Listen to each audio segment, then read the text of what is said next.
Hello, Sid Roth here.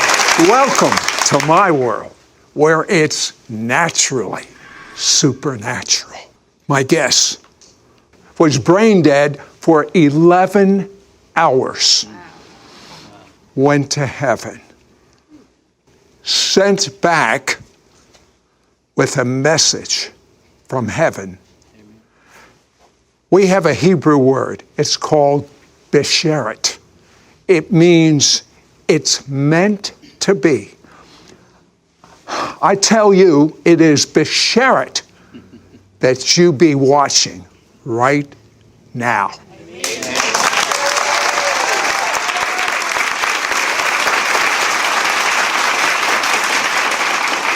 My guest, I've just gotten to really know over the last day. He's a retired pilot. You put in a lot of hours flying. How many hours? Well, just over 20,000. Just over 20,000. He was not a believer in the Messiah. His wife was a believer. Is it fair to say that your God was things, T-H-I-N-G-S? Yes, Sid, and I'm ashamed to admit it. I mean, I lived what I thought was the quintessential American-Canadian dream of a successful career, successful businesses. And yet, I would wake up in the middle of the night and I'd have this yearning inside of me. And I foolishly interpreted that as meaning I needed a faster plane, a bigger car, a larger boat. Yeah, but one day, again, he's his own God, so to speak. He wakes up and something unusual. His arms and his legs are numb. He gets diagnosed with a disease, frankly, I've never heard. Is it Guillain-Barré? It's Guillain-Barré. Guillain, close. And if I understand this right, this is life-threatening, and you could end up paralyzed. But actually, if you don't get treatment right away, which you did not, what did they tell you to expect? Well, it's often fatal. And Guillain-Barré is the deterioration of the myelin sheath on your brainstem. And it's similar to if you strip the insulation from an electrical cord and all the signals from your brain become pain and interrupted. And I went from being a guy that flew jets and raced cars to someone completely dependent on nurses and my wife, who is a nurse, for my care. You told me the pain was so bad that you had pain when you blinked your eyebrow. I actually trained myself to blink one eye at a time. Because of the pain. Every blink of my eye was pain, not just in my eyes, but throughout my whole body. My whole nervous system had been interrupted by this incredible, debilitating disease. And all of a sudden, the pain gets so bad that you take a whole bottle of pain medicine. I mean, but didn't you realize that could be fatal? You know, Sid, it was a gradual thing, and yet to give me some semblance of normalcy, some ability to sleep 2 or 3 hours a night, I began to take more of the medication than I should have. And I was trying to get up the energy to get out of the truck and inspect the field that I was trying to sell. And I saw a vial of prescription medication. I should have known. All I was consumed with was stopping the pain. As I took the last of the medication that evening, and I'm facing the setting sun. For some reason, I didn't plan it that way. All of a sudden, my feet began to burn as though they were in fire. My hands and fingertips started to burn, and as that burning sensation made its way up my body and in my arms toward my chest, I knew that I had done something truly catastrophic. And it was then that I said the first 3 of the 6 words that I believe are responsible for me being here today, along with the prayers of my family. And in that last instant in my consciousness, I looked at the setting sun and I raised my hand, and I remember it was shaking violently. I cried out, God, forgive me. Forgive me. I cried out from a part of me that I didn't even know existed. Not out of fear. I'd faced death a couple of times as a pilot. Never flinched. But I had this overwhelming sense in those last nanoseconds of my life that I had wasted this beautiful life that the Creator had given me. And I had never honored Him for that life. And I was just trying to express my sorrow for not having led a better life. After that prayer, which is half of the prayer that got you back, what do you remember? And suddenly I became aware that the horrific pain that I had endured for all those years since the onslaught of the Guillain-Barré was gone. I felt more alive than I had ever felt before. And the pain was gone. I felt so great, I slid out of the truck. I walk about 15 feet away, and I'm feeling as though a heavy, wet overcoat has been taken off from me, and all the pain has gone with it. And then I look back at the truck, and there's someone in my truck, and I'm absolutely enraged. Who would dare get in my truck? And not only that, he's sleeping on the steering wheel. The moment when I realized that the guy in the truck was me was truly earth-shattering. The next thing that happened, you're flying, but there's no airplane. Finally, I'm saving on fuel. But I began to rise. I can look through the rear window of the truck and see my body slope over the wheel. I'm over the truck. I can look down in the bed of the truck, Sid, and see my toolbox. And being a former pilot, I'm a good judge of altitude. And I'm at suddenly 100 feet, 200 feet. I'm drifting slowly backwards, and I'm rising. I'm rising, and I am terrified. I can look out over the countryside. I'll tell you what, hold that thought. He finds himself in a very unusual place, almost a crossroads between heaven and hell. When we come back, we'll find out what he did about it. He actually heard hell and demons calling him by his name. Be right back. Well, people are on the edge of their seat right now. So you start going up, and it sounds, I've heard this story from others before, sort of like a tunnel you're going through. What is this? When I got to about 1,200 feet, I tilted my head back, and this beautiful golden circle appeared in the sky. And then the center filled with gold. It opened, and suddenly it was as though I had put all the thrusters on the jet engines. I went zipping into this tunnel of light, which I'm sure many people have heard of. And I'm traveling at tremendous speed. I'm leaning back at about 45 degrees. I have incredible sensation of speed, but typically you feel the wind in your face. There was no wind, and there was no rushing noise of the sound of travel, and no jet engines. and tremendous speed. I bet, I'm guessing Mach 1 possibly. And within a very quick period of time, I recognize that there's a brilliant light at the end of this tunnel. I come to it. It's covered in mist. I step out because I feel the tunnel closing behind me. I put my foot down. The mist cleared. I look down, and I can't believe it. I am standing on the most incredible green grass you could ever imagine. I now know where the saying comes from. The grass is always greener on the other side. They're talking about heaven. But I've been told the colors it's greener than any green we have here. If we have a spectrum of colors on earth, heaven has 10,000 times 10,000 more. It is a feast for the eyes. Okay, but then you see some darkness.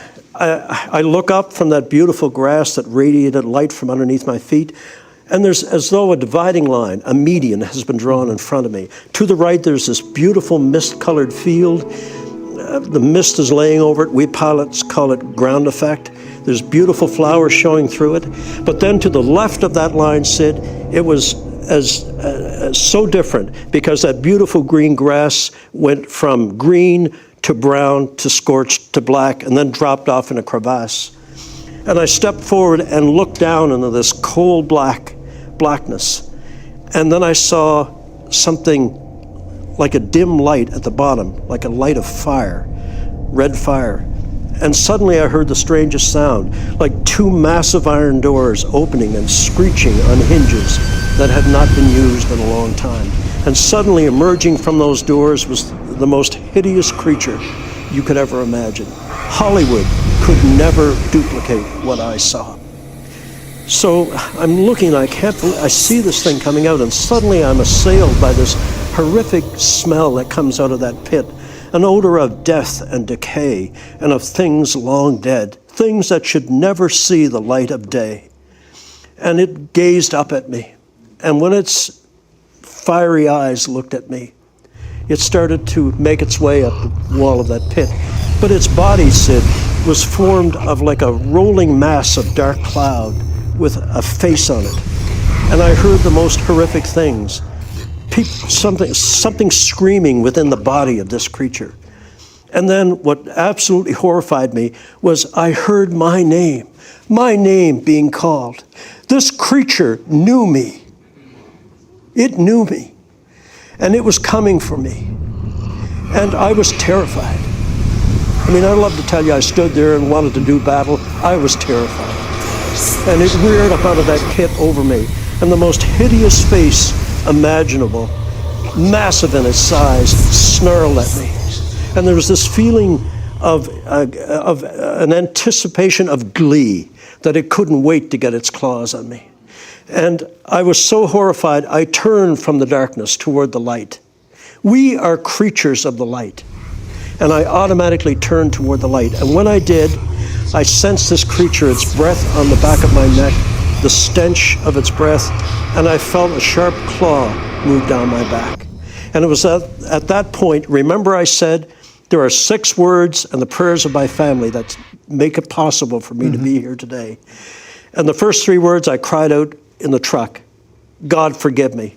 In my absolute terror, and I had no reason to expect any help from God, I turned myself toward that mist with that creature breathing up my back, and I lifted both hands and I cried out, God, help me, help me. And Sid, instantly, 3 stars appeared in that mist, like distant points of light, but coming rapidly toward me. And I focused on them to keep my mind off what was snarling behind me, because I could hear the saliva from its jaws dropping on the ground behind me. And I concentrated on those lights. They came so rapidly, Sid, incredible speed. My pilot instincts took over. I was afraid they were going to make too fast a landing, but they did a beautiful job. They took form. They were angels. As they approached me, this beautiful light flooded over me, went beyond me and struck that creature. And when the light of the angel struck the creature, it scrambled back down in that hole like a rat running for cover. God had heard the cry of someone that had never turned to him in his life. When we come back, I want Jim to share about what Jesus, as well as the angels, have. Transferable, sticky love. I've never heard about sticky love. Have you? You know, there is so much that this man experienced. But when I was reading about your experience, I was reading the chapter on sticky love. Tell me about that. The sticky love of God. Yeah. The angels came forward and they spoke to me through thought transference. And as they put their wing around me and held me close, I felt so safe and protected. And I reached out to touch the angel's arm. And Sid, when I did, I felt I had been impolite in doing that. And so I pulled my hand back, and when I did, the light of the angel's body clung to my hand till I got it back about 6 to 10 inches, and then let go and went into its body. And that's why I tell people, every chance I get, the love of God is sticky. It wants to cling to you. And you told me that God was in process of replacing all your selfishness, all your greed, all your lust for love. Explain that. I don't think a human soul, a soul or spirit can go through this experience and not be profoundly changed. And I feel as though I have been truly born again. Not only have I come back from the grave, my soul has come back from despair. My spirit has found God again. And I will be eternally grateful. Tell me about the Hall of Knowledge. Heaven, you have to suspend all that you've been taught about physics and gravity and time and linear space and spatial references. They simply do not exist in heaven. But I was shown the holy city. I mean, these incredible buildings of light, not hewn from stone, Sid, but hewn from blocks of light that exuded this warmth and love. And I saw the halls of knowledge, the halls of music, the halls of learning, the halls of everything that you wanted to learn about the mysteries of God. And then they showed me the nursery. The nursery, Sid. I think it speaks to the compassion of our God, that little souls that are aborted, God gathers their spirit back, and they're raised in the nursery in heaven. Tell me about the size of your book of life. I'm ashamed to talk about it, but in the Hall of Records, they keep a record of everything that you've done in and with your life. And it's not to create an I gotcha moment. It's for when you are shown the book of your life. And when the angel pulled mine out of his robe and opened it for Jesus to read, I was absolutely shamed and mortified that all I had to show for a life lived that I thought was the ultimate in success was this small, thin book, no bigger than a diner, roadside diner menu.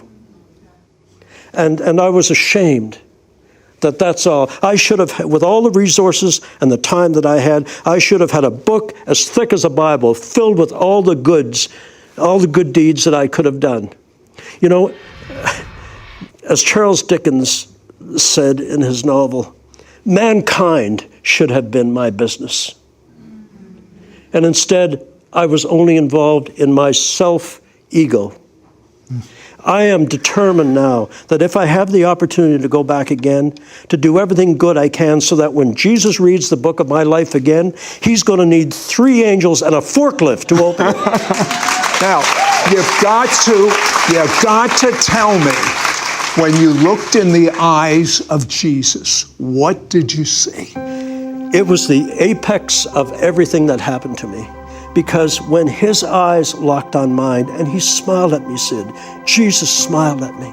But when I looked into those eyes of gray and green and blue, I was lost in eternity. Because in those eyes, I saw sadness for the way I had lived my life. I saw sadness for the way we, as mankind, have rejected his Father's message. But I saw incredible love for me. Someone that deserved nothing for me. And I also saw, mixed in with that love in the eyes of Jesus, forgiveness for me. Forgiveness for the life that I had lived. And a chance to do it again. I am eternally grateful. My life, our lives, Lorraine's life and mine, are now his. Let me tell you a couple of things that you need to know. While all this is going on, his wife and family are praying, and he sees it. He can see them praying. He comes back, and guess what happened to his incurable illness? Went out the window.